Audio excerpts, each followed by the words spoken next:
Mama, if we eat today, will we starve tomorrow? Whose children are these? A park bench in the middle of winter.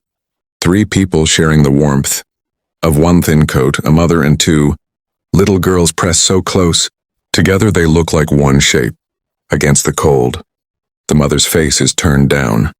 Her hands are folded in her lap so tightly the knuckles are white. There is a bruise under her left eye that she has stopped trying to hide because there is no one left to hide it from. On the bench between them, 3 crackers. The last 3. Divided without discussion. The way people divide things when there is a system built from necessity. The older girl, 7 years old, looks up at her mother and asks the question with the matter-of-fact honesty that only children have, the kind that strips every adult excuse away and leaves only the truth sitting there in the cold. Mommy, if we eat today, will we starve tomorrow? And if we go back to Daddy, will he hit you again? The mother does not answer. She cannot answer, because both things are true, and she has been choosing between them for so long she has forgotten there was ever a third option. She is about to find out there was one all along, and the man walking toward them across that frozen park. The man nobody in that city would dare approach without permission. He already knows exactly what it is. Part 1. Her name was Claire Donovan, and she had not always been a woman sitting on a park bench in winter with nowhere to go. There had been a before, a studio apartment in Astoria that was hers, a job at a dental office where she knew every patient by name, a laugh that people said could make a room feel warmer. She had been 24 then, and when she met Danny Reeves at a friend's birthday party, he had seemed like the kind of man a before like that deserved, funny and attentive and certain in the way that young women who have not yet learned the difference between certainty and control tend to find attractive. She married him at 26. She had Lily at 27. She had Rosie at 29. By 31, she could not remember the last time. She had laughed in a way that filled the room. The apartment Danny had chosen was his in every sense that mattered. His name on the lease, his rules about what was kept where, his opinion on what she wore, and who she spoke to and what time it was acceptable to receive a call from her own mother. The first time he hit her, Lily was 4 months old and Claire was standing in the kitchen at 11 at night, swaying with exhaustion, trying to heat a bottle quietly enough not to wake the baby. He said she had left a light on that cost money. She said she hadn't meant to. He used the back of his hand, not his fist, as if the distinction were something to be grateful for. She stood very still in the kitchen afterward, holding the warm bottle, and told herself every lie that women in that kitchen tell themselves. It was the stress. It was the drink. It was once. By the time Rosie was born, the lies had run out.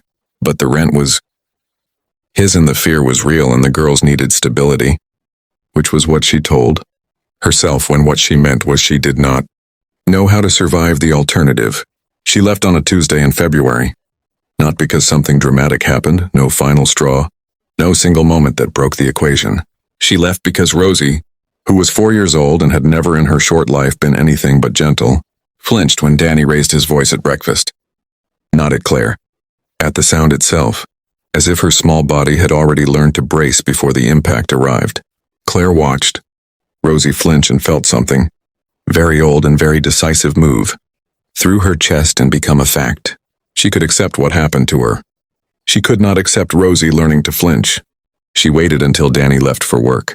She packed 1 bag for herself and 1 bag for each girl. She took the $80 she had been saving in a folded envelope behind the bathroom mirror for 7 months, hidden there in $10 and $5 increments across a year and a half. $1 saved every time Danny didn't notice the grocery change. She walked out.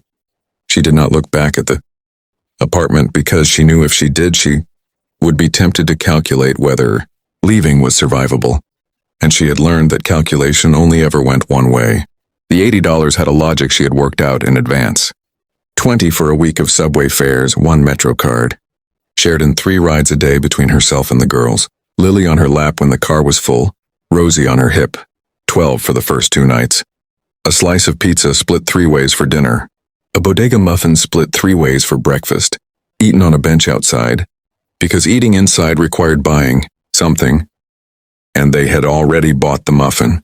40 kept folded in her shoe because she had learned, in the way that only people who have had nothing teach themselves, that money in a shoe is money that cannot be taken. $6 left, which she kept loose in her pocket for emergencies. That would cost exactly $6 or less. She knew this math by heart. She had run it in her head on the subway platform the morning she left, on the bench eating the first pizza slice, in the dark of the church floor the first night when the girls were asleep and she was not. She ran it the way someone runs a calculation they already know the answer to, not for new information, but because the certainty of numbers is something to hold when everything else is uncertain. The shelter on Amsterdam Avenue was full. The one in the Bronx had a 3-week waiting list. She had a phone with 4% battery and 2 girls and $71.83 when she had spent the rest on the pizza and the muffins and a single bus fare when Rosie's legs gave out.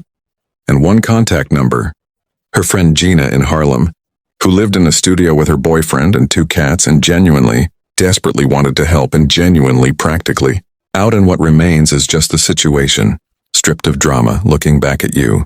Lily ate her cracker carefully.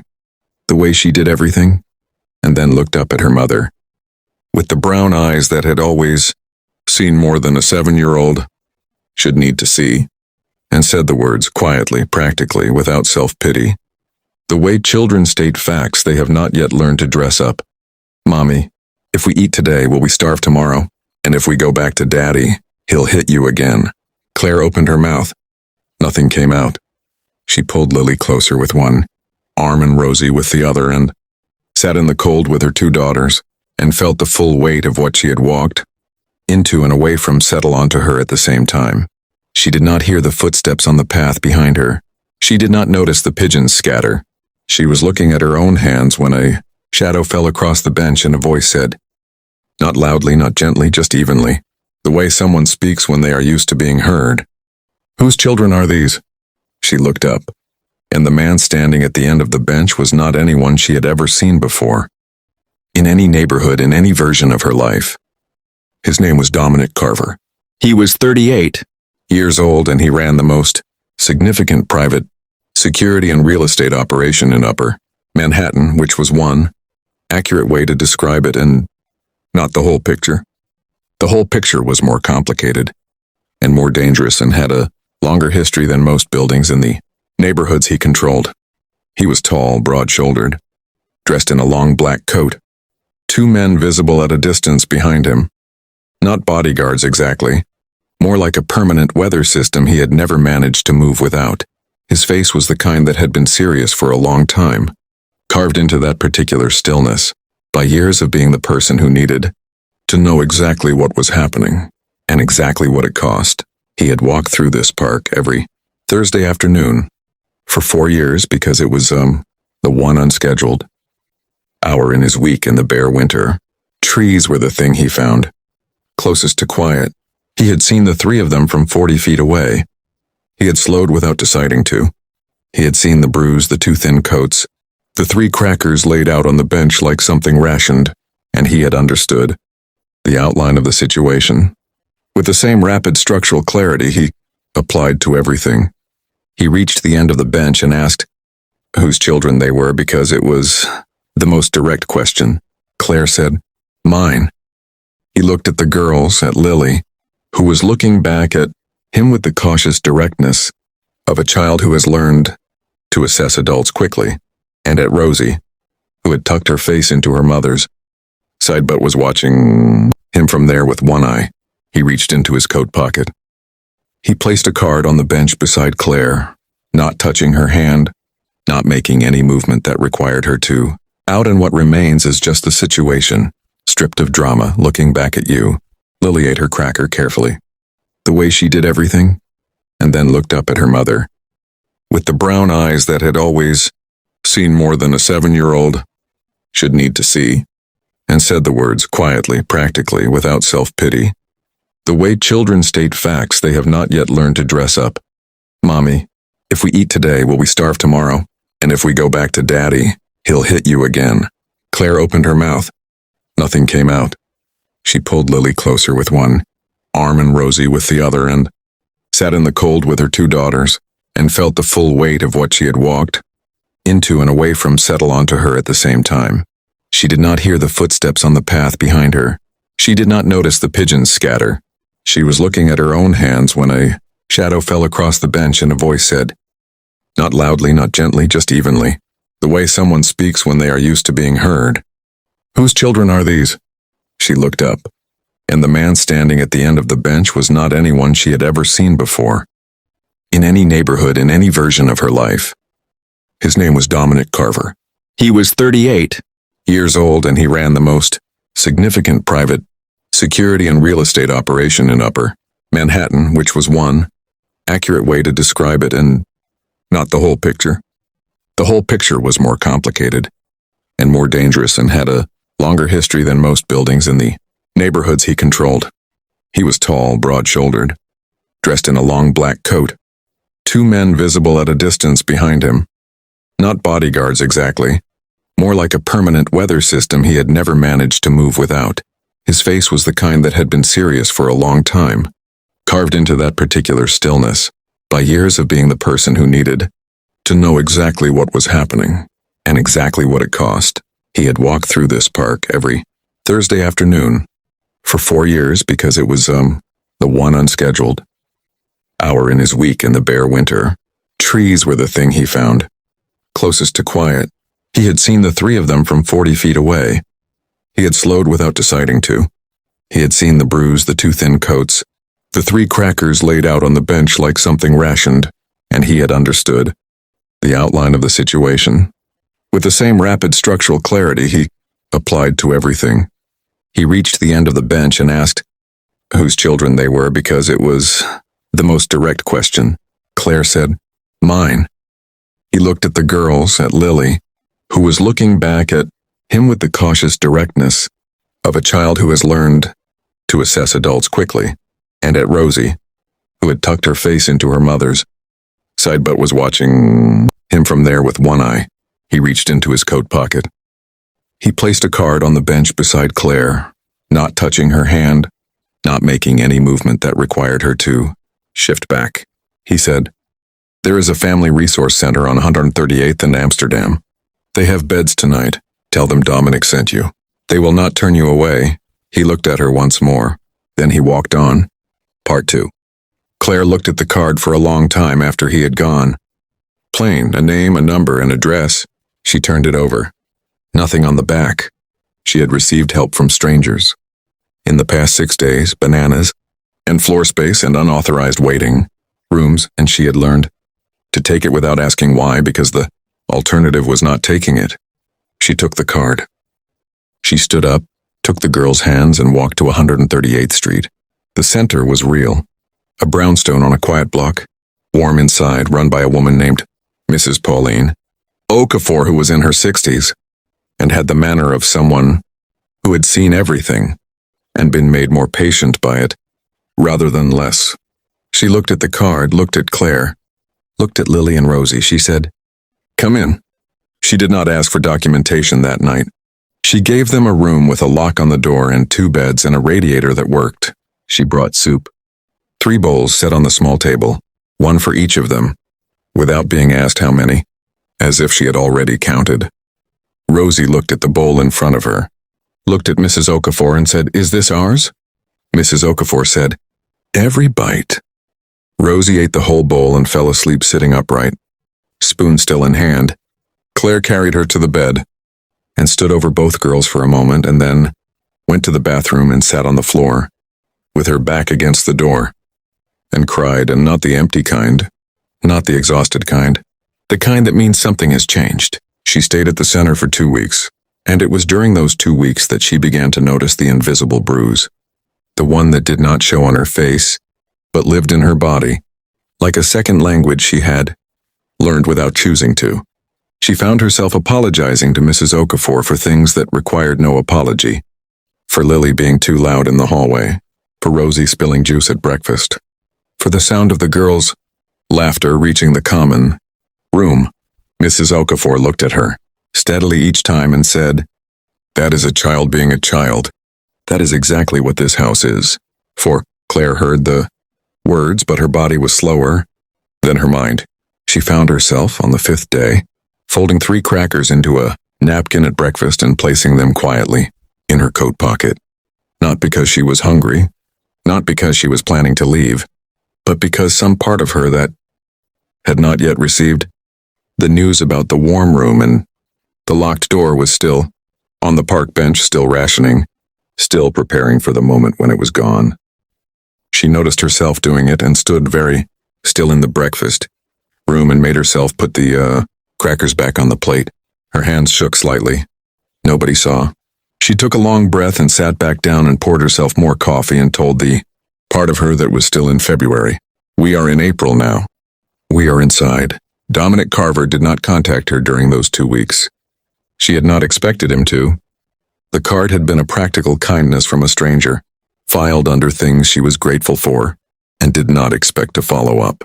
She focused on the next problem, which was the same problem it had always been. How to exist without going back. Mrs. Okafor connected her with a legal aid attorney named Susan Park who specialized in emergency protective orders. And within 8 days, Danny Reeves had been served with paperwork that placed a legal perimeter around Claire and both girls.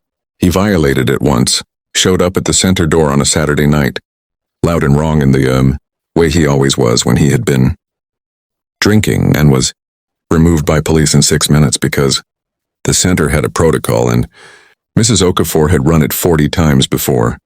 Claire sat inside listening with Lily on one side and Rosie on the other and felt, for the first time, like the walls around her belonged to her. The job came through a notice on the center's board. A dental office on 147th looking for a front desk coordinator. Experience preferred. She had 3 years of experience from before. She called. She interviewed on a Wednesday with Lily in the waiting room and Rosie asleep across 3 chairs. She got it. She started Monday.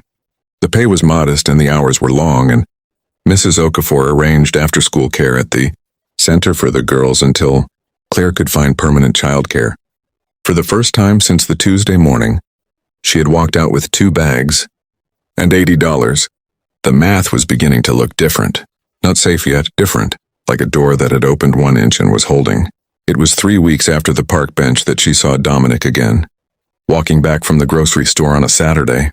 Real groceries, bought with her first partial paycheck.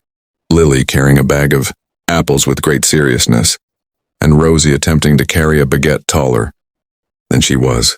She turned the corner onto 38th, and he was standing outside the center, speaking quietly to Mrs. Okafor, both of them looking at something on a clipboard. He looked up. Claire stopped. He looked at her the same way he had looked at her on the bench, the direct, structural look, reading the situation. Then his eyes moved to the groceries, to Lily with the apples, to Rosie staggering heroically under the baguette. Something in his face moved. Not much, but something. He said, "You stayed." She said, "You knew I would?" He said, "I hoped." Mrs. Okafor looked between them with the expression of a woman who has seen a great many things and knows when to look back at the clipboard. She asked to reach him the following Monday. She knocked on Mrs. Okafor's office door and said, "The man who came on Saturday. I want to thank him properly." Mrs. Okafor looked at her over the rim of her reading glasses. Then she said, "I can pass a message." Claire wrote 5 sentences. She thanked him for the card. She said the girls were sleeping in a warm room. She said she had a job. She said she did not know what she would have done if he had not stopped walking, and that she thought about that sometimes. She said she hoped his Thursday walks were still quiet. She folded it and left it with Mrs. Okafor and went to work. He called that evening. She said, didn't know how to write it except, honestly, he said, most people write to impress when they feel they owe someone something. She said, I'm past impressing anyone. I have 2 children, a partial paycheck, and I'm still sleeping in a center room. There's no version of impressing anyone available to me right now. He said, that's the most impressive thing you've said. She laughed, a real laugh. The kind that meant something, was genuinely funny, the kind she had not heard from herself in a very long time. He said, can I take you for coffee? Public place, daytime. She said, I need to arrange childcare. He said, Mrs. Okafor has already offered. She said, did you plan this? He said, I hoped. She recognized the word. She said yes. Coffee was at a diner on 145th. He wore the same coat. She wore the one good sweater she had packed 7 weeks ago. They sat in a window booth and she noticed that his hands on the table were still in the way of a person who had learned patience at some cost, yet not controlled stillness, earned stillness. She asked what he did. He told her, private security, real estate, resource management in Upper Manhattan. She listened to what he said and what he didn't say and understood the picture was larger and more complicated than the words. She asked directly, is what you do legal? He said, most of it. She said, what's the rest? He said, community enforcement. Things the police don't come for. Landlords who don't fix heat in January. Dealers who set up near schools. I handle it, she said. How? He said quietly. Then his phone buzzed on the table. He glanced at the screen and said, one moment, he answered. He did not raise his voice. He never raised his voice. She would learn. But his tone shifted in a way that was unmistakable. It went flat, cold, not angry. Something more absolute than angry. He said 3 sentences, each one quiet and without inflection, and each one the kind of sentence that does not invite a response. Then he said, handle it tonight. He set the phone down. He looked back at her, and she was looking at him, not with fear exactly, but with the full attention of a woman who had learned to read the temperature of a room very accurately, and who had just seen the temperature change and return in under 30 seconds. He saw her looking. He said quietly, that was outside this table. She said, I know. She held his gaze. I need to ask you something and I need you to answer honestly. He said, ask, she said, does that part of your life, the flat voice, the handle it tonight, does it come near children? He was very still for a moment. Then, never. That is the one line I have never moved. She said, then I need to know that it stays that way, not as a request, as the condition. He looked at her for a long time. Something shifted in his face, not surprise, but recognition, the way a person looks when they encounter a boundary that is real, rather than performed. He said understood, and kept. She picked up her coffee. She looked out the window at 145th Street. She said, okay, tell me about the rest of it. He was careful with them in the weeks that followed, not in the managed, strategic way she had learned to recognize as performance, in the way of a person taking great care with something they have decided matters. He appeared on Saturday mornings, never unannounced, always with a text first. He brought small things for the girls, a set of colored pencils for Lily, who had mentioned she liked to draw, a picture book about a bear for Rosie, exactly the right reading level. He sat on the floor of the common room and let Rosie climb on him and answered Lily's questions about his work with child-appropriate honesty. Lily watched him for 3 Saturdays with those brown eyes that had seen too much. On the 4th Saturday, she climbed into the chair beside him and said, are you going to make my mom stop being sad? He said, I'm going to try to make sure she has less to be sad about. The rest is hers. Lily considered this. She said, okay, that's honest. She went back to drawing. He looked at the drawing, and not politely actually, and said, what is that? She said, our new apartment. He looked at the yellow walls she had drawn, the 3 mugs on the windowsill. He said, I like the mugs. She said, there are 3, one for me, one for Rosie, one for Mom. She looked at him with the direct assessment of a child deciding something. Then she added 1 more mug to the drawing without a word. He looked at it. He did not say anything. He did not need to. The moment that tested everything came when Danny found out. Not about the protective order, about Dominic, someone who had seen them at the diner on 145th, told someone who told someone, and eventually the information reached Danny, who had been drinking steadily since the restraining order and who was not a man who understood that a restraining order meant what it said. He appeared on the street across from the center on a Thursday evening. Technically legal, more frightening because of it. Standing there with his hands in his pockets, watching the front of the building with the patient, certain look of a man who has decided something. Claire saw him from the window. She stood very still for 1 moment. Then she called Dominic. He answered on the second ring. She told him. He said, "Don't come out. Stay with the girls, then. Do you want me to handle this?" She understood the full weight of the question. She thought about it for 5 seconds. Then she said, "I want him gone. I want him to understand that coming near us is finished. But I don't want anything that makes my girls afraid of the world. Can you do that?" He said, "Yes." She said, "Then yes." She stayed at the window. She watched Dominic's car arrive from the north. She watched him get out alone, no men, just him, and cross the street. She watched him speak to Danny. She could not hear the words. She watched Danny's posture change, the way a man who has been certain gradually processes that he has miscalculated. The conversation lasted 4 minutes. Danny left. He did not look back. He walked to the corner and turned and was gone. Dominic crossed back to his car. He looked up at the window where Claire was standing. One small nod. She put her hand flat against the glass for a moment. Then she went back to her girls. She asked the next morning what he had said. He said, "I told him the truth." She said, "Which part?" He said that if he came near you again, it would cost him everything. His apartment, his job, every financial interest he had in this city. That I had the means and the patience to make that happen one piece at a time. And that unlike him, I did not use my hands. I used everything else. She was quiet for a moment. Then she said, "That's the most terrifying thing I've ever heard." He said, "I know." She said, "Thank you." He said, "He will never be back. That I promise." She believed him, because she had watched 4 minutes on a street and understood. In the specific way you understand things, you have survived.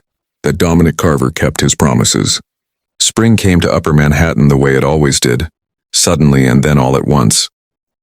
Claire moved into a 2-bedroom apartment on 141st on the 1st of April. She paid every dollar of it herself, down to the last cent of the deposit, because she had decided the money needed to be hers even if the connection was his. She painted Rosie's room yellow. She let Lily choose her own bedding, planets, which was perfect. She set up the kitchen the way she had always imagined a kitchen. Herbs on the windowsill, good mugs she found at a second-hand shop on Broadway. She placed 3 mugs on the windowsill. One for her, one for Lily, one for Rosie. She looked at them for a moment. 3 mugs in the afternoon light, the herbs green behind them, and felt the distance between the 3 crackers on a February park bench in this kitchen on a spring afternoon is something physical, something she could measure. She stood there long enough to let it be real. On the first night, she cooked dinner in her own kitchen, on her own stove, and set 3 plates on the table and called the girls. They sat down together, and Rosie looked at her plate and looked at her mother and said, "Is this ours every night?" Claire said, "Every night." Rosie picked up her fork with great seriousness. Lily looked at her mother across the table for a long moment and then said, quietly and completely, "We're okay?" Claire said, "Yes." Lily said, "For real?" Claire said, "For real." And then Lily ate her dinner. Just that. She ate her dinner with the calm of a child who has been told something true and recognized it as true, and is able now to simply eat. Dominic came for dinner the following Saturday. Not a formal occasion, just dinner at the table for 3 that fit 4, which he had perhaps noticed, which she had perhaps known when she bought it. He brought wine and apple juice with a built-in straw for Rosie, which was exactly right, and he helped set the table without being asked. Rosie fell asleep against his arm on the couch after dinner. He looked at her sleeping and then at Claire across the kitchen table and said, "She's not afraid anymore." Claire said, "No." He said, "You did that." She said, "We had help." He said, "You took the card. You knocked on the right door. You stayed gone and you built this." He looked at the kitchen, the herbs on the windowsill, the 3 mugs, Lily's planet bedding visible through the open door. "I helped with one piece." She looked at him. She got up, went to the cabinet, took down a 4th mug, and placed it on the windowsill beside the other 3. She looked back at him. He looked at the 4 mugs on the windowsill for a long moment. He said nothing. He didn't need to. He said, "I need to tell you something." She said, "Tell me." He said, "I walk through that park every Thursday because my son is buried in the cemetery 2 blocks north of it. He was 4 years old. His mother and I were not together, and she moved, and there was an illness that moved faster than anything I had or anyone I knew could fix. He has been gone 5 years. I walk through the park because it is the closest I get to him on a regular basis, and I do not know another way to hold that. Claire was very still. He said, "The day I found you on that bench, I had just come from the cemetery. I walked past you 3 times before I stopped. Not because I was uncertain about helping, because I was not in the part of myself that talks to people. And then Rosie looked up at me over your shoulder with those eyes, and I could not walk past again." Claire felt something move through her chest that was warm and serious and very large. She reached across the table and put her hand over his. He turned his hand over gently and held hers. In the living room, Rosie slept against the couch cushions. The 4 mugs stood on the windowsill, catching the kitchen light. The herbs were green. The apartment was theirs. On a Thursday in May, Dominic walked through the park the way he always did, except that this time he was not alone. Rosie was on his shoulders, because she had asked and because the answer to Rosie was always yes. Lily was beside Claire, holding her hand, looking at things with the serious eyes that had seen too much and were slowly, season by season, being given back the chance to simply look. They stopped at the bench on the north path, away from the main route, the one that faced the bare then budding trees. Claire sat on it, not because she needed to rest, because she wanted to sit on it once when she was not out of options. She sat there and looked at the park in May and felt the full distance between February and now, the thin coat, the 3 crackers, Lily's question hanging in the cold air. And she let herself feel it. The bench was the same bench. She was not the same woman. Lily sat down beside her and leaned into her arm and said, "Mom, what was the 3rd option?" Claire looked at her daughter. Lily had been listening, she realized, the way she always listened, from the edges of rooms and the corners of conversations, gathering the shape of things before she asked about them. Claire thought about the question honestly. She looked at the park, at the path she had walked down in February, at the man now standing at the end of the bench holding her youngest daughter on his shoulders like it was the most natural thing in the world, and she said, the 3rd option wasn't Dominic. It wasn't the center or the apartment or the job. Lily waited.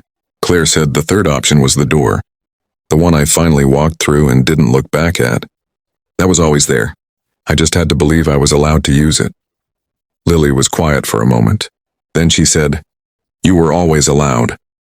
Claire looked at her daughter, 7 years old, brown-eyed, carrying more wisdom than she had any right to have been given, and said, "I know that now."